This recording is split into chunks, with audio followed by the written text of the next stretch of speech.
Hello everybody and welcome to the ESL One 2016 Manila main event. I'm Toby1. I'm here joined with the wonderful people who have brought hair revolution to the Dota 2 world, aka Capitalist and Blitz. We are pretty awesome. You are. You really are. Thank you. Shanghai Majors casters. Yeah, Grand Final casters, obviously. We're the best.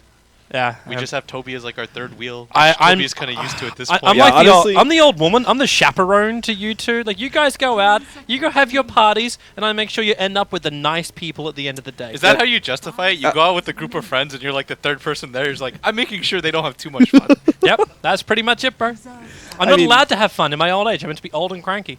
I mean, Toby tries to phrase this in like some other way, but we all know the truth. Toby is on the decline, so he's trying to hop on the Cap and Blitz current hype train, trying to get in on that action. It's not going to happen, Toby. You can't share this. Just dangle on the back of your coattails. That's all it really is. Well, speaking of someone else who knows how to jump on the back of a hype train, we've got the co-chair of Team Liquid, to cast a Team Liquid game. It always works, maybe not so much.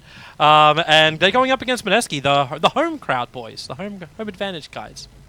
Which apparently we learned they're not too hype about. They feel like that's a bit of pressure, but I'm sure that Mineski will still show us something good. But this is obviously probably one of the more heavier, like, one-sided matches that, at least on paper, that we're looking at. Mineski, obviously, they haven't been like the same kind of dominant team at the C region as, say, Fnatic has. Mineski has had some up and down results, while obviously Team Liquid, coming fresh off of the Shanghai Major, was obviously, like, if you want to look at like team stock, say, they obviously raised their stock the highest off of that, and are the most proven team in the current outset after both Secret and EG changed their rosters. So I think Liquid right now, they come in with a lot to prove as well. Like Reserve you said, time. They're one of the teams that didn't swap the rosters at all. It's really typical to have a really good result at a major event and then kind of slack off, but this is definitely an event that they're going to want to prove themselves in. Mineski, they've got the home crowd advantage. They didn't have to travel very far. They get to kind of just relax, and there's not a whole lot of pressure on them. They've got the hometown crowd behind them. You know, they've got to feel at least okay about that. And most importantly, there's just not a lot of pressure on them. We saw them, the last time we saw them was at the Frankfurt Major, and they did pretty well there. Like in the group stage, I think they got first. In the group or post-group play, they had to play against a lot of hard teams. Like I think they ran into OG and somebody else really strong, but they looked okay. And what I expect here out of them is maybe they pull off something a little bit risky. So far, they've done well for themselves in the draft. I think they took out two heroes that Liquid would have liked to have nabbed for themselves, while also picking two strong heroes for themselves. Radiant team pick.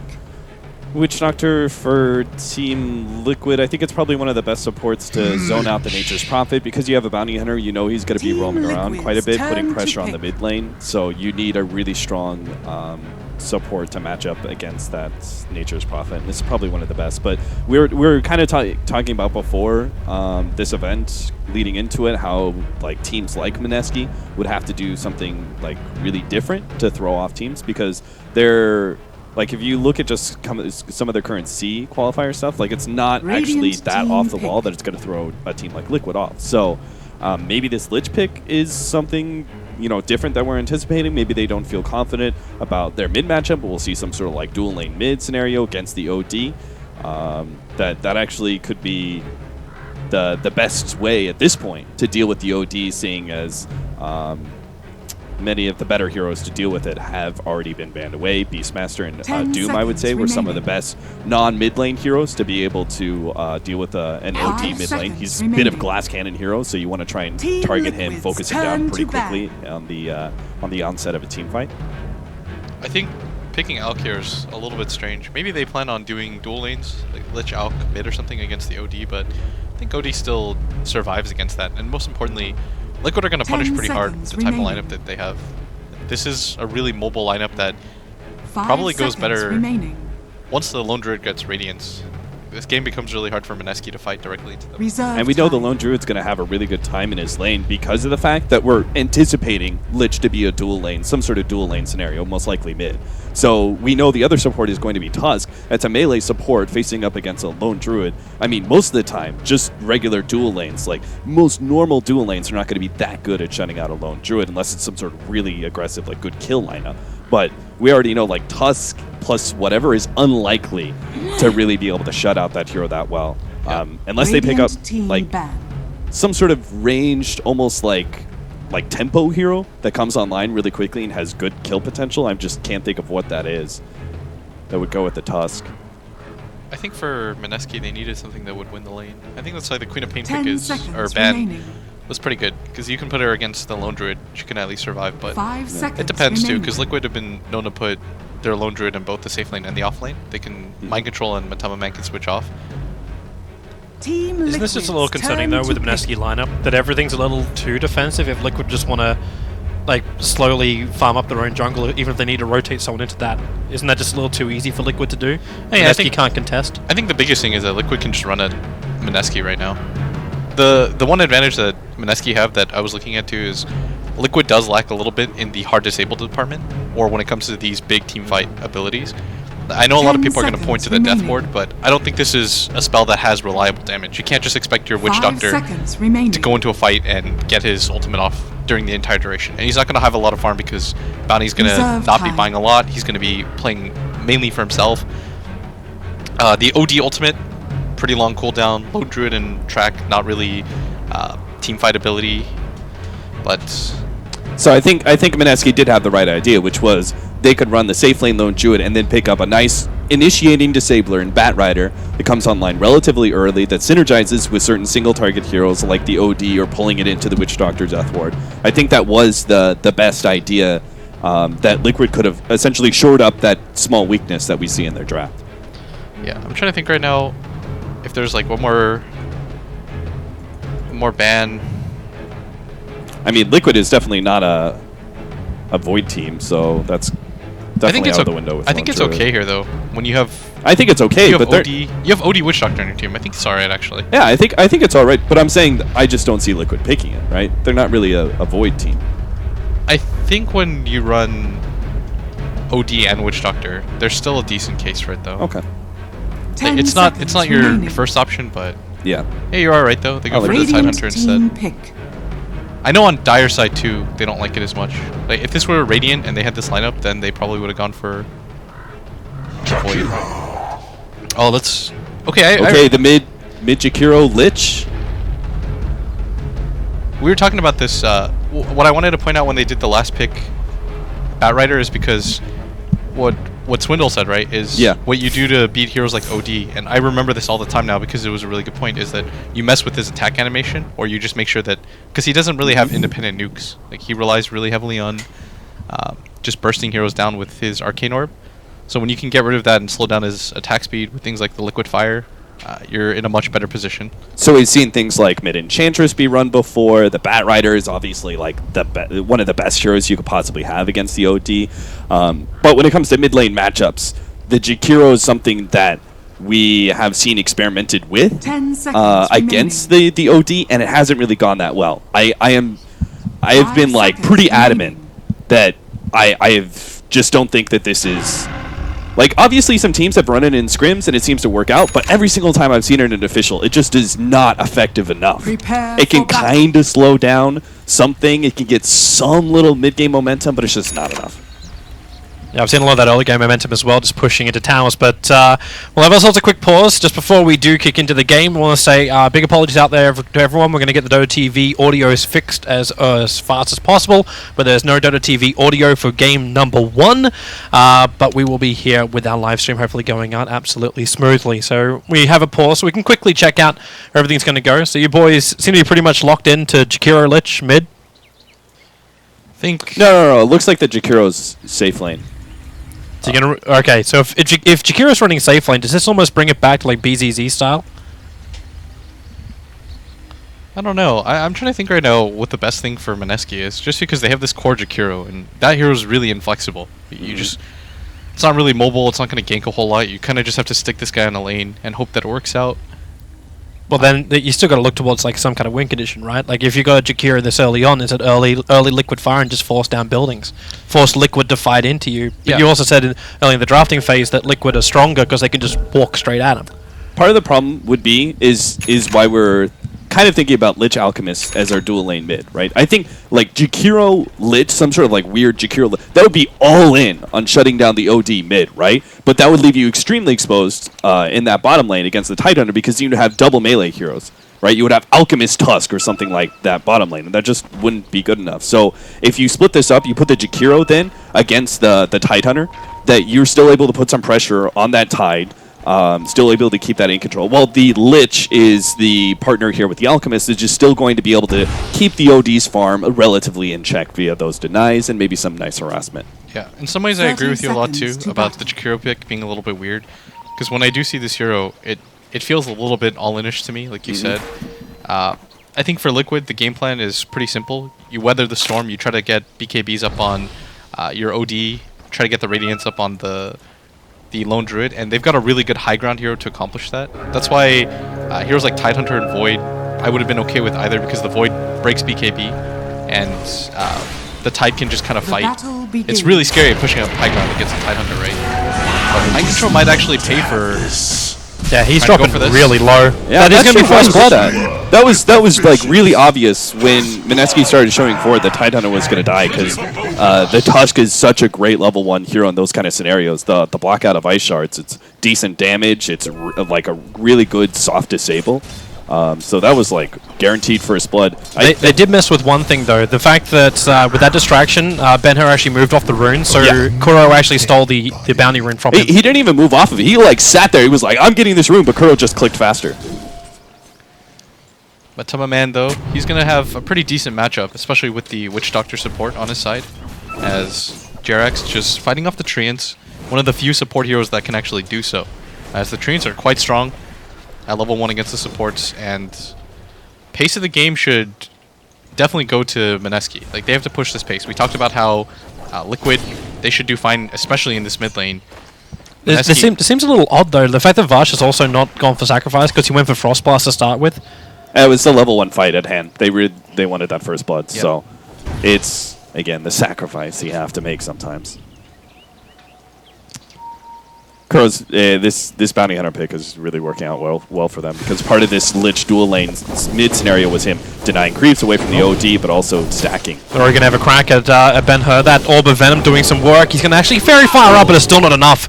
Kuro gets just barely enough damage to get the kill before he reaches the tier 1 tower.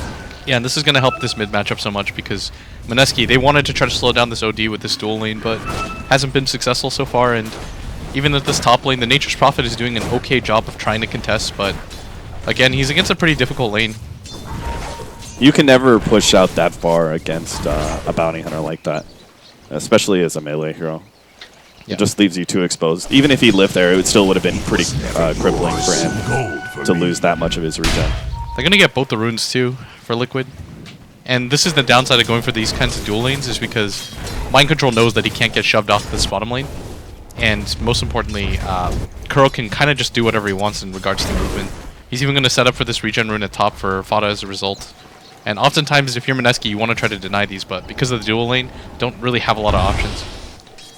When you're running around with a smoke this early on the Lich, are you just buying this thing just so you can make sure you got more of them later into the game, or should Vash be looking to rotate and do something as this Lich? You're putting it on cooldown.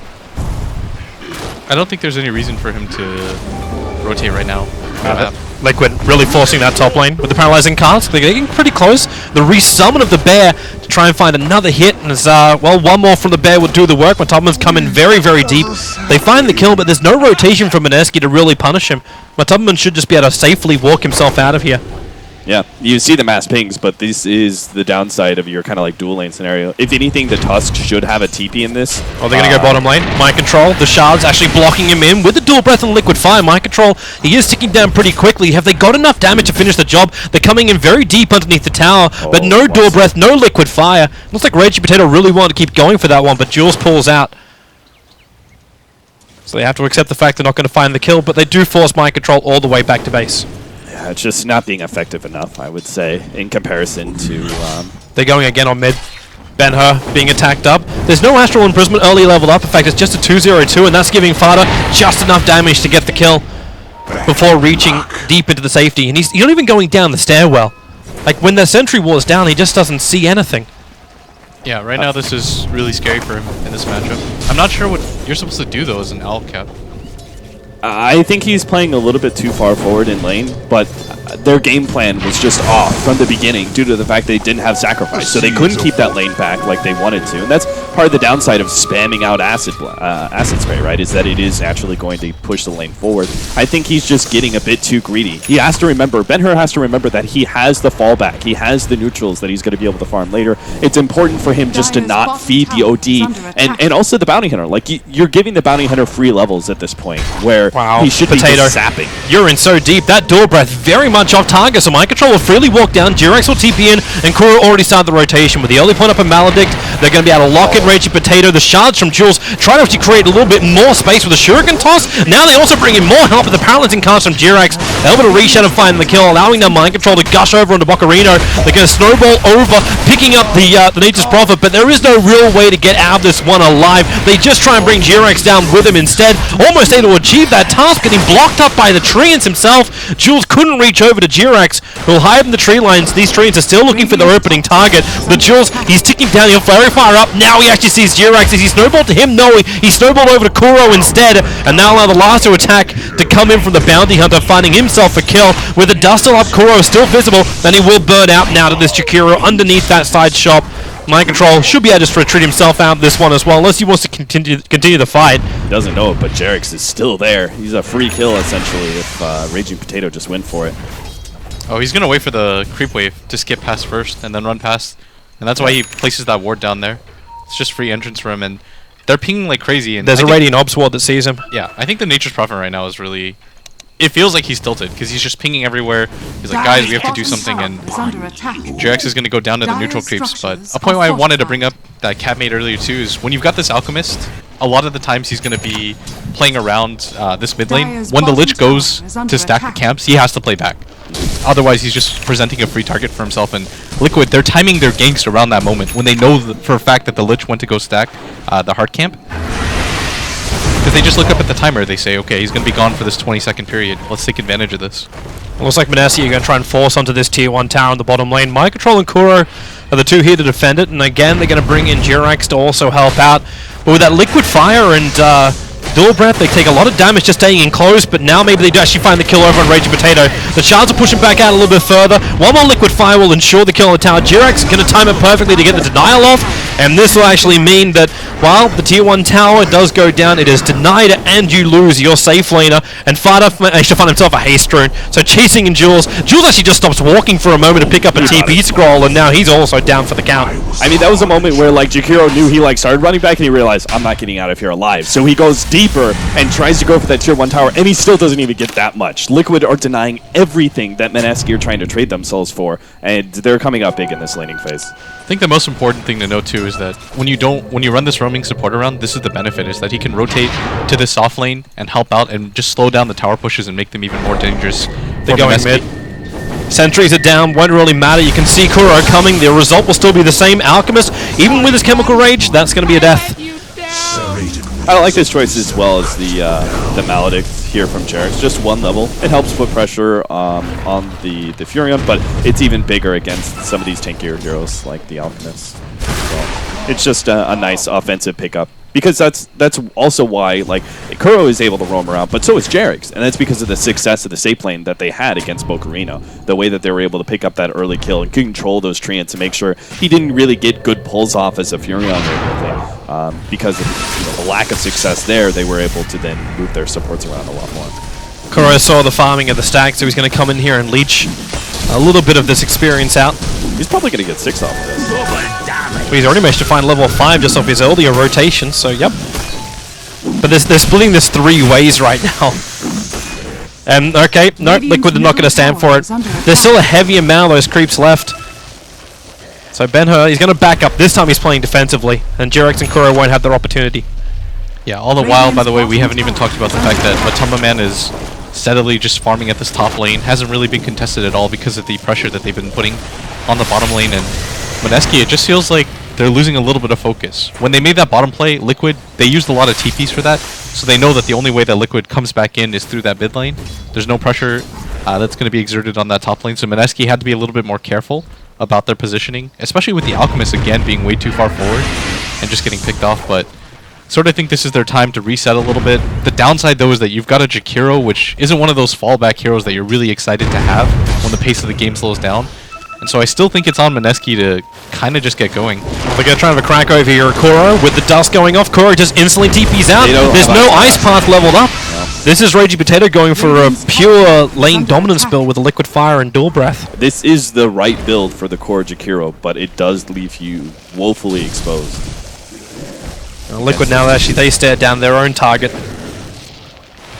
Can they get over for this one? But Tubman's actually rotating into the mid with the Dire Observer Ward. They're going to see that Courier making his play out. They're going to sandwich him here. Straight on top of the Lich. With this kill, should have enough space now. They can also just attack into the tier 1 tower and clean out any of these close camps as well, which the Alchemist may have been hoping to farm up later on. Other teams might have used this sort of opportunity of the supports and offlane kind of dominating to just leave Matamba Man in that top lane and safe lane farm away, but Liquid usually prioritize taking the map control as fast as they can. And tier 1 tower, Radiant side, it's like one of the most important towers in the game. So Liquid see this opportunity to cut from top lane into mid, sandwich the tower, and if they can't get the tower, it's because Moneski have full rotated heroes in. And that just leaves the side lanes open then at that point. Yeah, it is the right move though for Moneski. I don't think you can ever give up this tier 1 tower this early. It leaves too much space in the jungle for Liquid to kind of play around with, especially if they go for the Dire or for the Radiant tier 1 tower at bottom 2. Then it opens up Roshan as well. I think if you're Moneski though, this is kind of just in a rough spot. Like they kind of have to push the pace right now. They're waiting for some items, but there's no item on their team that really allows for them to get some kind of crazy spike. Maybe the Alchemist goes for the armlet and then you get the drums, the Yules on the Jakiro, but none of those items are that exciting.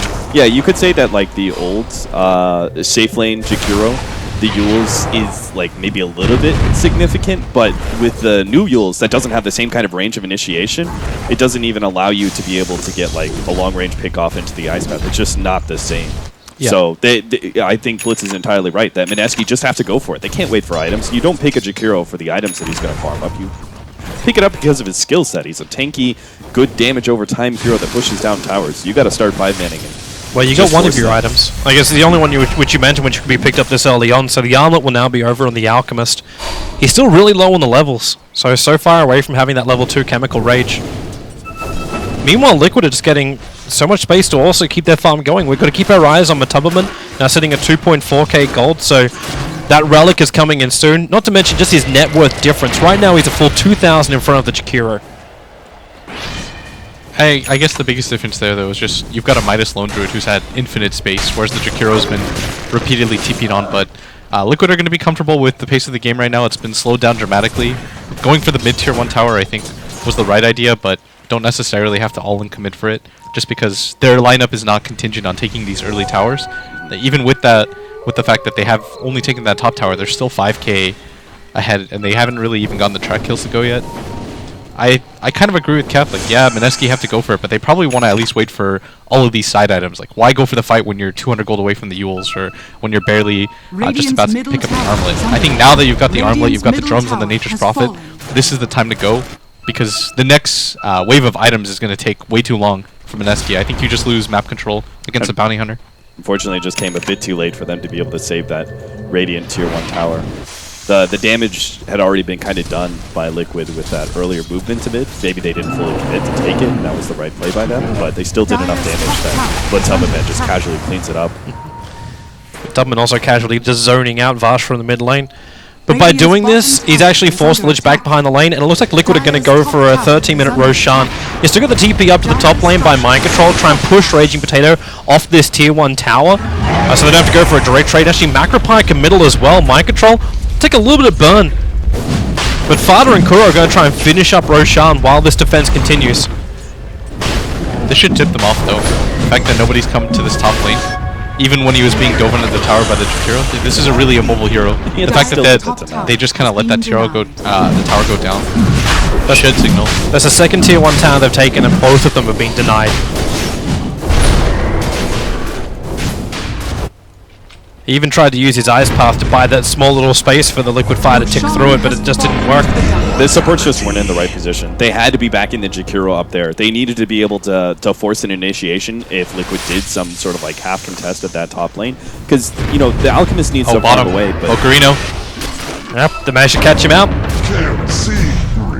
Quick kill, burns a drum charge as well, and with no Nature's Prophet, he was actually starting his TP up to top lane. It looked like Mineski were ready to attack, even though Team Liquid had the Aegis the Immortal.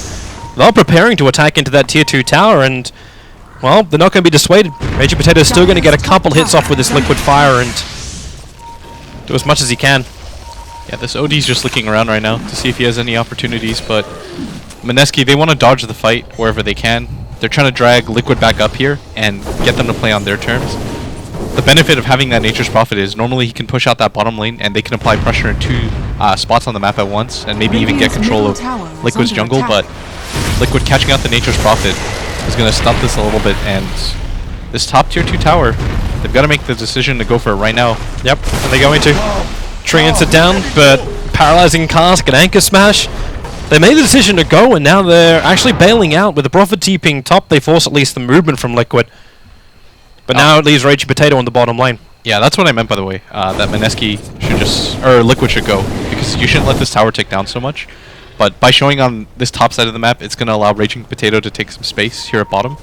The problem, though, Toby, is I don't really know what this does. Like, what does a Jakiro do with space? Yeah, it's All right, guys, time to find the next item. Build that Veil. if that were like an Ember, I'd be like, that's fantastic. They just created 2 spots on the map, but at bottom, he's just going to get gone on by the OD.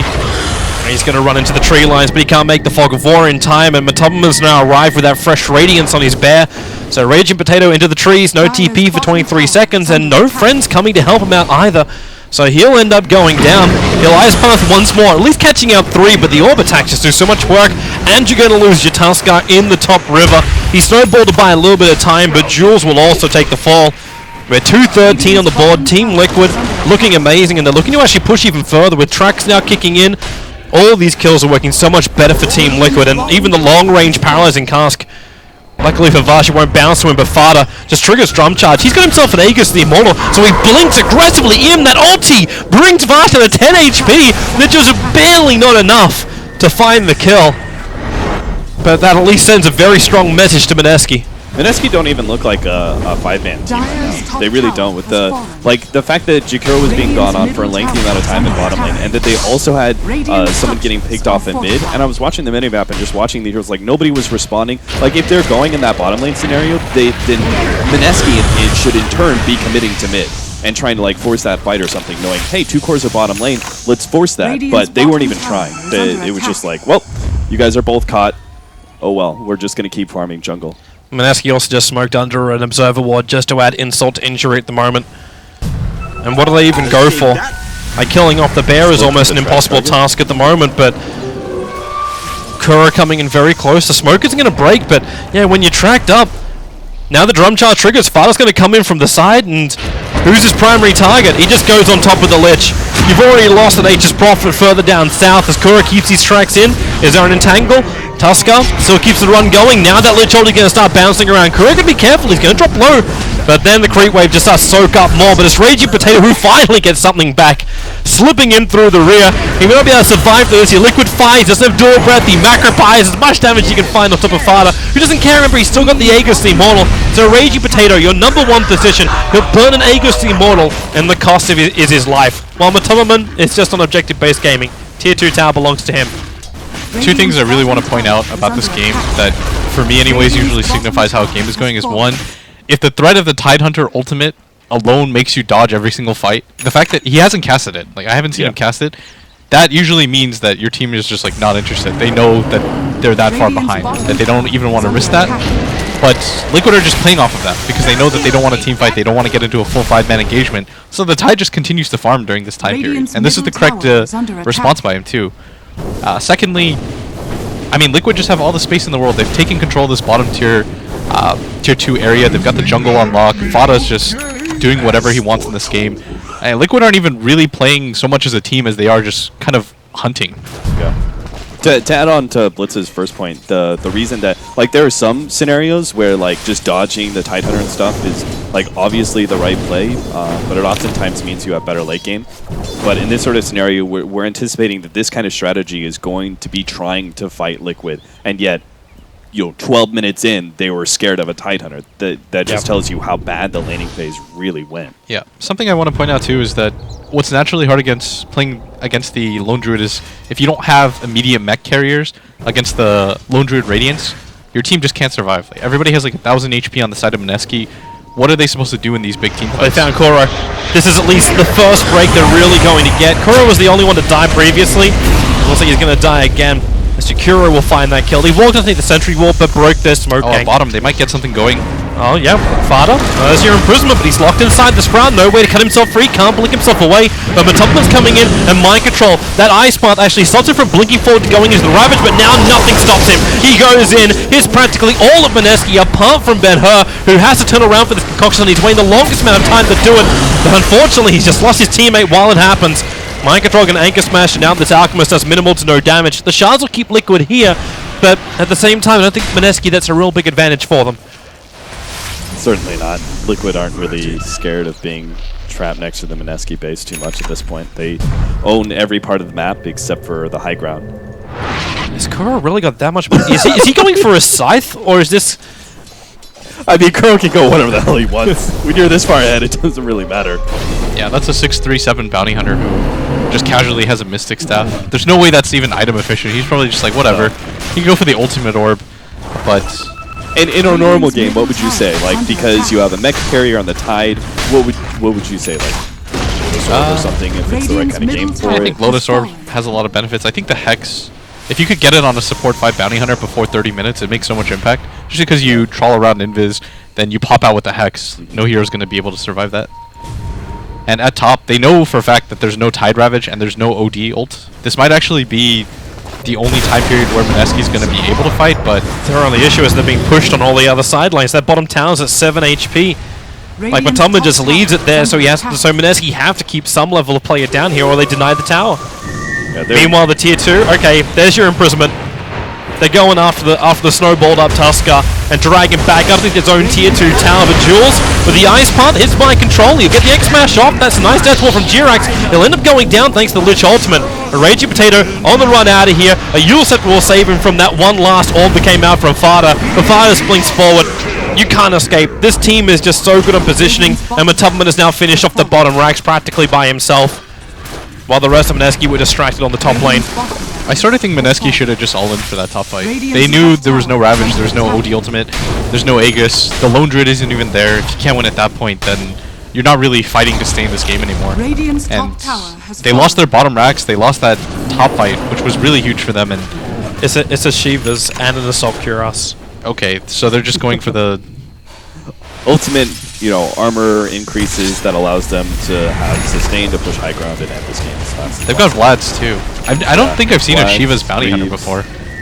Especially as your first major item. Fada playing around with Bocarino, throws the ulti down. The one-shots will keep him alive, and Jules, well, will be the sacrificial lamb as Jakiro tries to run in, gets entangled. The Ravage will hit, and this may be the final nail in the coffin here for Mineski. They've lost so much, and they're going to tap it out.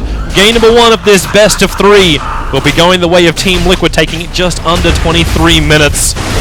The damn Liquid, they are rolling in the dough. We're really seeing the danger of these kind of lineups. The reason that we talk about Jakiro as being kind of an all-in hero, you can really see it here. Liquid just had to make sure that they did really well in the first 10 minutes of the game, and it was over. Like, it really was. Everything that we casted from then on out was just kind of like extremely low percentage of chance of Mineski maybe getting themselves back into the game. But it just wasn't going to happen. Their strategy was never meant to be this far behind. It was never meant to be a scenario where you had to commit 2 heroes to stop a lone druid from pushing and also be able to deal with a top lane fight. Like that, I think Blitz was exactly on the mark. They were so far behind that they had to give up a lane of Rags at bottom just at a chance of being able to take a 5 versus 4 at top and maybe gaining some ground back from there. This game just looked like one of those horror films where all the high school kids like they split up or something like that. You're like, don't split up! Yeah, just like stick together. You have to at this point. All right, guys, I'm gonna go check out the creepy backyard. Yeah, Team Liquid just kind of they started like systematically hunting heroes one by one, and especially against a bounty hunter, you lose so much footing on the game when you allow that to happen. And, well, the nightmare may continue with game number 2 just around the corner, or maybe we can enter the dream world. Team Liquid versus Mineski is what we're doing. It's our first series of the day. We've got 4 coming your way, and we'll be back for game number 2 after the break.